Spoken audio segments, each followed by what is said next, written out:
We see Beast as he is being attacked by a giant beetle. Fleeing from the insect, it chases him as he wonders whether or not he's been shrunk when Cyclops appears and shoots the creature with an optic blast. Seeing that he only deterred the insect, Cyclops asks if Beast has seen the others, though he hasn't, as he notices that instead of being shrunk, everything around seems enlarged.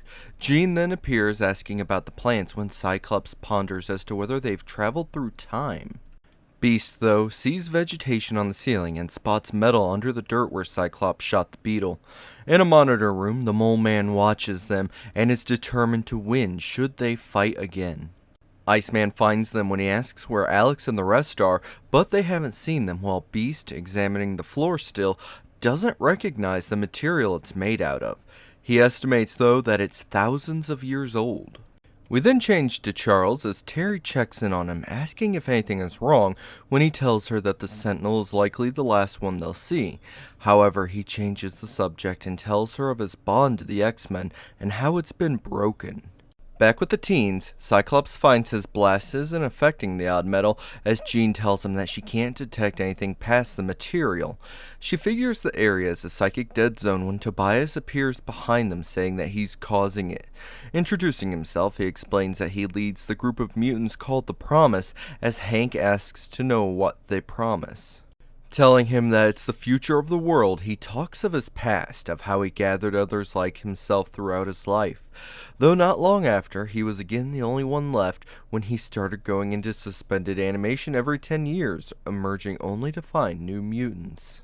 He continued this until he learned of Magneto and Charles, and Iceman and Beast become angry of how he kidnapped Lorna when he retorts that they are simply indoctrinated by the Professor. Indifferent to how they feel of him, he tells of how the room will provide for them when he leaves, and they see him disappear when Scott asks Jean if she can follow his mental projection. Turning to Tobias, the others ask if he could persuade the teens, but he regretfully tells them no. Knowing that war is coming between mutants and humanity, they all begin entering their cryotubes when one mentions that Havoc and Lorna has at least joined them, though another remembers hearing her scream.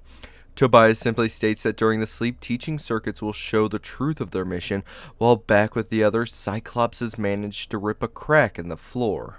Iceman blasts ice into it, causing the rip to become a much wider opening when Cyclops steps forward, blasting it apart. Entering the hole, Beast sees a long tunnel that leads to darkness in both directions. Seeing how big the area is confirms that they're underground as they head through the tunnels, though Jean still can't detect anything due to Tobias's dead zone, as Beast suggests they stay vigilant when Iceman begins having trouble staying iced up. Hank notes the lack of moisture in the air, and Bobby is forced to de-ice, noting how hot it is. Continuing onwards, Cyclops spots a vertical shaft inside a room.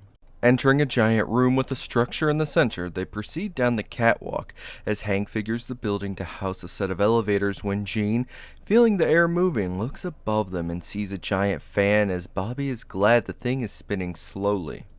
At that moment, the fan's speed kicks up and they begin to move quickly to get to the center of the path. However, when they reach the end, they find no door as the wind begins picking up when Cyclops asks Jean if her telekinesis can hold them down, when he's told that she's already been doing that.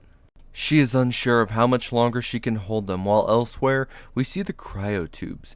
Turning to one in particular, a figure is moving when the door pops open and someone begins to exit their pod. Back with the teens, Beast is barely holding them down, as Jean hopes the fan doesn't last much longer. He asks Cyclops if he can shoot the mechanism with his optic blasts, but the leader is unable to, as he can't operate the visor.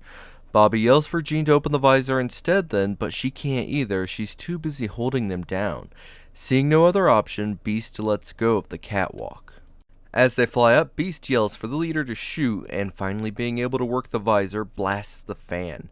However, the fan isn't damaged, and Hank apologizes for killing them all when Jean spots a steel mesh covering the fan blades.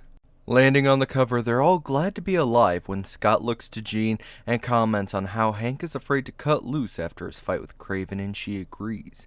Looking forward, Hank sees an opening into the chamber past the fan when they see that the fan was indeed damaged and stops spinning. Falling from where the power of the fan is no longer pulling them upward, Cyclops yells for Jean to form a telepathic bubble around them, protecting them as they fall downwards, hitting the catwalks, though they are cushioned from the blows. Spotting the end of the tunnel, they emerge into a giant subterranean room, astonished at the size of it. The team leader then yells for Jean to expand the field as they near the bottom when they hit the ground hard. Hank, being the only conscious one from the violent impact, is suddenly struck by someone holding a stick conducting electricity. The Mole Man stands over the shocked X-Men, telling him how he's entered his world once again and that they shall not leave alive. Back with the cryopods, Angel is awoken by the woman named Lucy and is suspicious of her when she begs for him to trust her as she wants to help him escape. Before he follows her, though, he wants her to open Lorna and Alex's pods, but she can't, as she says it would kill them. However, she says it doesn't matter as she wants him to help her take her life back from the Promise.